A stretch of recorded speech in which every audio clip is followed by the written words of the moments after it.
So there's people standing at the back and people moving in and out. So if you're maybe sitting on the edge of your aisle and there's some spare seats beside you, maybe you could move in so that people can better access those seats.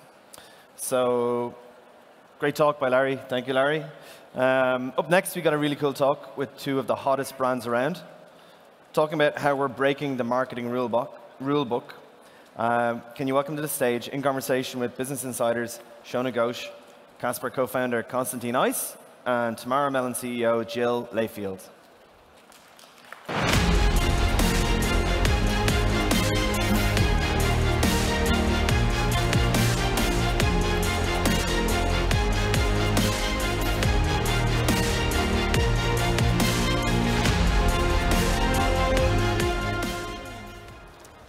Hello.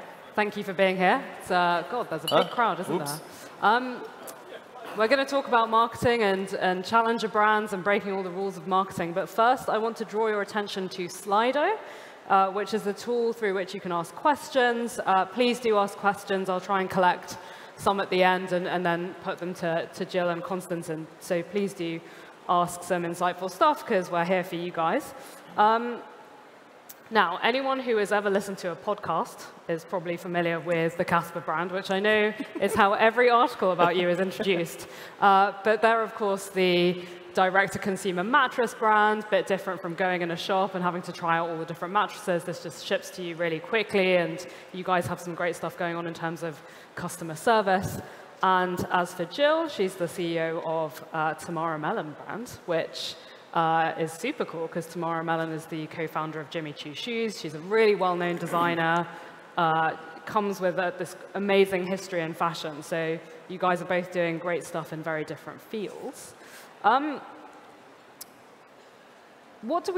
probably some startups here who are not direct-to-consumer. And so you guys, do you feel like you have an advantage in being consumer brands? Is it sort of harder or easier to sort of try and gain market share and awareness at the very beginning? How tough was it in the early days to sort of get some recognition? Why don't we start with you, Constantin? Yeah, I think our insight into how everything started was that the experience in the classic retail landscape was not something which was memorable. Like, if we would ask the people here how many people would remember how they bought their mattress, hopefully a very few hands would go up. And I think this is like why we said we would like to redefine that. And I think this is like why we started direct to consumer. And we saw at the same time a great interest from people around sleep. So those were the two insights, which then led us to go direct to consumer. And how about the Tomorrow Melon brand? Well, I would say we're still figuring it out and working hard to build awareness. We're 2 years in, and I think that's really early days for us. We've learned that a lot of what we thought would resonate with the customer when we launched was wrong.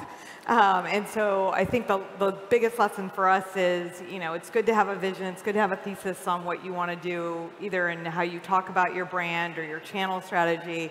But ultimately, you have to be extremely humble and take in as much feedback as possible and then adjust course based on what you learn. So you guys both had to be very nimble in the early days in terms of trial and error. So maybe kind of give us some examples, if you can, in terms of stuff that you thought would really work and then maybe didn't, and surprise learnings that you made where stuff really did work. How about we start with Constantin? Yeah, when we started, I think we thought we would be good in forecasting. It turned out we were not. So we were back-ordered a lot. We always overestimated the very first experience in the physical world in terms of like UPS delivering a very heavy box to your doorstep, and there can go a lot of things wrong. So we took that the hard way in some instances, and I think that's like where it is super valuable to have the direct contact to the consumer, because that's like the only way how you can fix it right away, because later those problems get like to so big multitudes that it's very, very hard to fix them. So I think that's like the benefit of having a direct-to-consumer interface and exchange. Yeah, I would echo that one of the biggest advantages of direct-to-consumer businesses is that the feedback loop is immediate. So you learn your lessons quicker, I think, in terms of what's working and not working. And I'll touch on one that we learned very early, right after launching. I don't have a fashion or a luxury background, and so I think this was partly an assumption that I had that was wrong. I assumed that being very direct with the consumer about the price-value equation of us being direct-to-consumer would be beneficial to the brand. I figured we should shout it from the rooftops that we were making luxury footwear, but because we weren't distributing through wholesale, you could buy our shoes that are the same quality as any other luxury brand, but at half the cost. And so we had put on our product detail page, I think we called it regular price, which was what the cost of the shoes would have been had we built in retailer margin.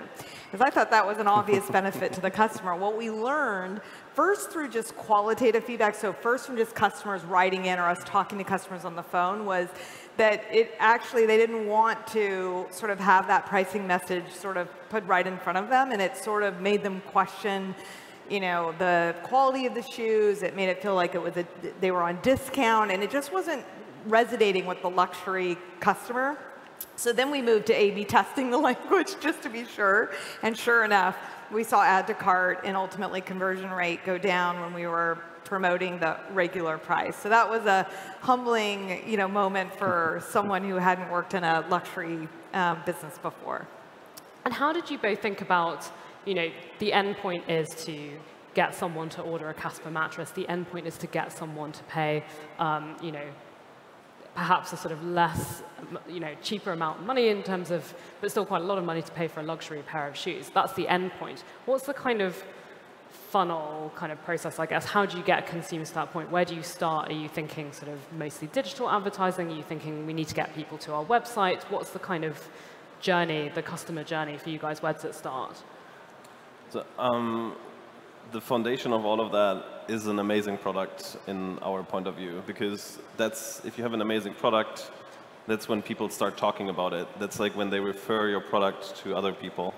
So the early days were a lot of mouse to mouse, family and friends started with that.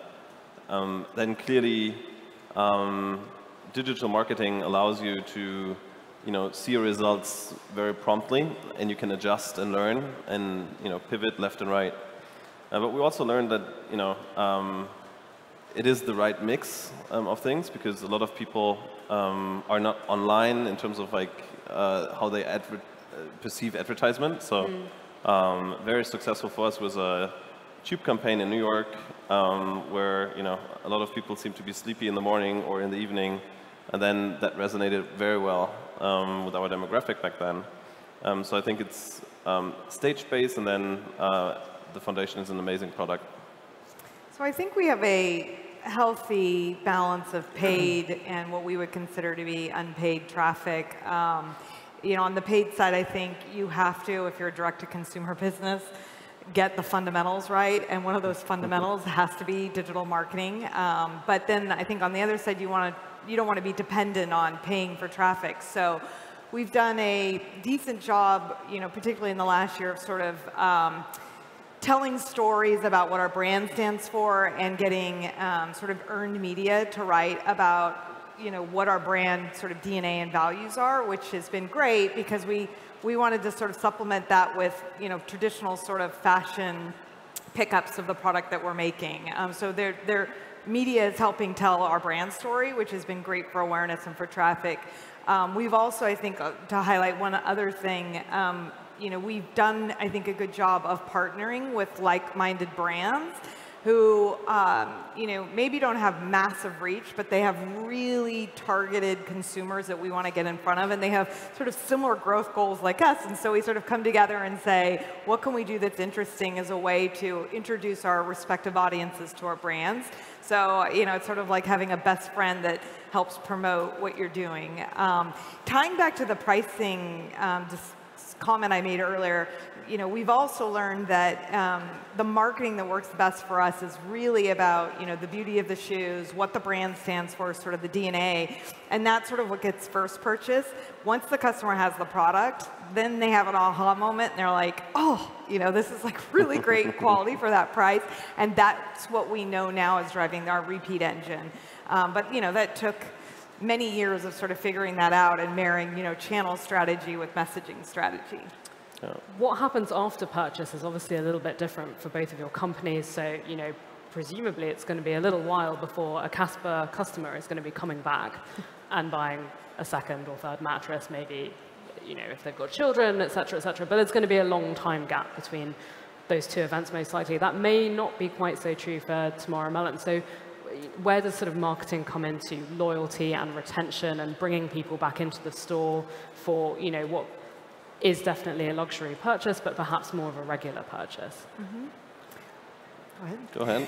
Okay. So, I think we focused very early on, treating our customers, we hope, exceedingly well after they buy a pair of shoes from us. So we launched with something called Cobbler Concierge. So if you purchase a pair of Tomorrow Melon shoes for 2 years, if you get your heel caught in a grate or you get salt in your suede, you can actually visit the site and through a pretty seamless online experience, send your shoes back to us, we repair them, and we send them back to you sort of good as new. And we really, there was all sorts of people that were like, that's going to cost a lot of money, it's going to hurt your margin, what are you thinking? And, both Tamar and I felt like, we're women, we know how much it, like what a terrible experience it is to buy, a really expensive pair of shoes only the next day to have something happen to them. And so we were like, take care of the customer, the business will follow. And, that's sort of been the way we've thought about, the experience that we're bringing to her is like, what are those aha, or of course they thought of this moments. And we think that's been, we don't think, we know that it's been, really instrumental to driving our repeat business. For the 35% of our business today, 2 years in, is from repeat customers. And if you look at our repeat customers, they own on average 3 pairs of shoes in the first 12 months after they've, bought a pair. And so, we're just really we're blessed because it's working and she's happy, and we'll just continue to try and make her happier. I should note your own shoes are A, beautiful, and B, in excellent condition, so obviously the service works. Thank you. And Constantin, so how do you remind customers of Casper that you guys are still going to be around in a few years' time when they may be, looking to buy another product? Yeah, I think it's one element is content, clearly. So we see people being more and more engaged around sleep, so we have a strategy towards that. Repeat is the one side of the equation, referral is the other. So I think that's what we see with Casper. We see a lot of networks effect, so people talk actually about our experience. I think it's very important that people understand that you should not only look at your core product, it's like the surprise and delight, which is around it. It's the packaging, it's every little detail which you can put into this service. Holds true for us as well. We have a service which you can call a number and we would read you a bedtime story if you could not fall asleep. It does not sound groundbreaking, but people who use it think it's phenomenal. And then they'll talk about it. Yeah, and then they will. Yeah, people. exactly. How many? Or we did an insomnia bot, which chats with you to try to fall you asleep. And it's things where it's way more than just one transaction with the mattress. It's we try to stay in touch for a longer time, and then try to provoke things where people literally talk about us and share their experience. I think we have around 5,000 YouTube videos. The moment when the mattress arrives seems to be magical, something which we have never ever planned for. That was no strategy that we would have unboxing videos on YouTube. But we do, and there's, I think, multiple millions of views of how our mattress inflates. And I think those are moments where you reach more people, they talk about you, and they talk especially about you if they have a great experience. Yeah, it's interesting that a product innovation kind of ended up in this spontaneous marketing moment that you could never have predicted. That's super interesting. Obviously, there's a lot of advice out there online. You can take marketing courses. There are a lot of established ways of doing marketing. Are there elements around marketing that you chose to kind of stick to, stuff that you knew had been successful for other brands, and you decided, yeah, this is, we'll try this as well, it's most likely to work for our brand? Were there sort of elements of traditional marketing that you stuck to where you sort of thought, yes, we might do a tele campaign, or, we'll kind of stick to the established rules and kind of not be totally startup about it, not totally break everything? I'm sorry. I always try not to be, very subscriptive in terms of how we provide advice on that, because it's very individual on your business, and your marketing strategy needs to follow your business model and what you do there. We do see that the content and people talking about things is becoming such an important factor in the equation, and that sits outside of traditional marketing channels. Being it Twitter, being it Instagram, everything is shared. And I think this is something where you should not underestimate the power of those kind of trends, especially in a demographic which is even a bit younger than myself, because those people do consume media completely different. They don't look anymore at classic TV channels because they are all set up with their Netflix accounts. So you need to reach them differently. I guess I'll build on the content observation and say that maybe not surprisingly, really, really amazing photography and video has been so critical to our business. And I think, it would be hard for me to think of something being sold online or and viewed on a mobile device where really beautiful photography or really smart video isn't important. We know that when people visit our site, they're not reading about our shoes. They just want to see beautiful pictures. And so I think that's something I've learned and sort of had to get comfortable with, that line in the P&L.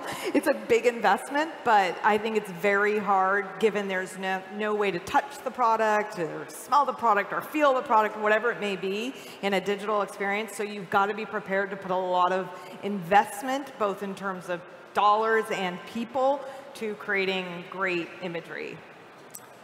Just to zoom in on Tomorrow Melon a little bit more, you guys have your first store opening today, which is quite a big departure from what the business has been so far. You've been very e-commerce oriented. What's behind that decision to open a store? Because that's a whole different marketing challenge. And so what was the thinking behind that? Yeah.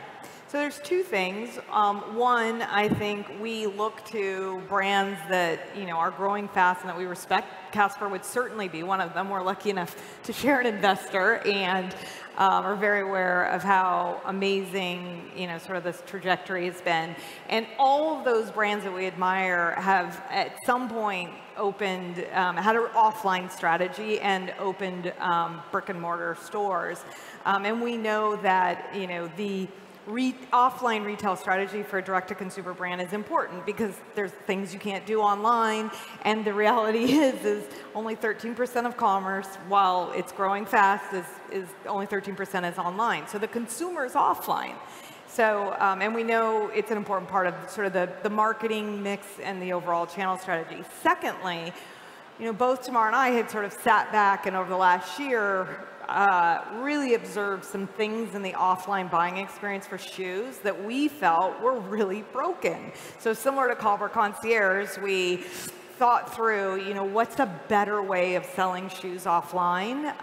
And that, that got us very excited because ultimately that's what we want to do. We want to build better experiences for our consumer. So, so we're opening today. It's a very different sort of approach, hopefully solving some real problems in buying shoes offline, and we're excited. It's nerve-wracking not to be there in person today, but yeah, very proud of it. Yeah, super interesting shift. I've noticed quite a lot of questions come up, so I might just jump into some of those. And Constantin, I obviously see the 100-day return being brought up, which is a sort of a very early flag in the ground that you guys planted. So can you share any numbers around how successful that was and how that differentiated you guys as a brand in those very early days and around the time where we were seeing a lot of competition from Eve and other sort of mattress startups? Yeah, I think we started with 100 days, and we were very, very confident about our product, and that holds true until today. So we do not see a lot of people returning our products. Quite the opposite. Like, people, they have one bed, they sometimes would buy a second mattress for their house. So I think that has been one tactic to overcome, like maybe very, very early, the question mark around the company, like from the consumer side of things. We do offer a 10-year warranty with our product, and I think those two factors made it very, very clear to the consumer that we stand behind our product and how we think about things. And it was a risk-free purchase for them at the end of the day, and I think, or the night. And I think this is like why, we thought like that would be a great idea. How did you justify it internally in the team, and perhaps to backers who were like, well, this could be a complete disaster, and you could have loads of stock coming back? Yeah, I mean, like if you start a company, like you can, produce a ton of Excel spreadsheets, but at the end of the day, you need to try it out. So your first 100 days is going to tell you a lot. So we had a couple of them by now, and I think that has been a proven model for us. Interesting question here. I'm not quite sure what's informing it. What was the most controversial approach Casper took in the early days? Is there something specific, any kind of growth hacking things that you guys did that, were very startup-y and innovative? I think we have been always like very playful in terms of like how we communicated with people, like very, unique. We had no problem in making a cartoon commercial and not a lifestyle commercial, and a lot of people might have, advocated against that in the early days. But it's like there's not one thing which I would say like it's like the most controversial one. Someone has asked when Tomorrow Melon is going to expand to the UK. We were saying backstage that you're obviously US only, but any news on international expansion or thinking?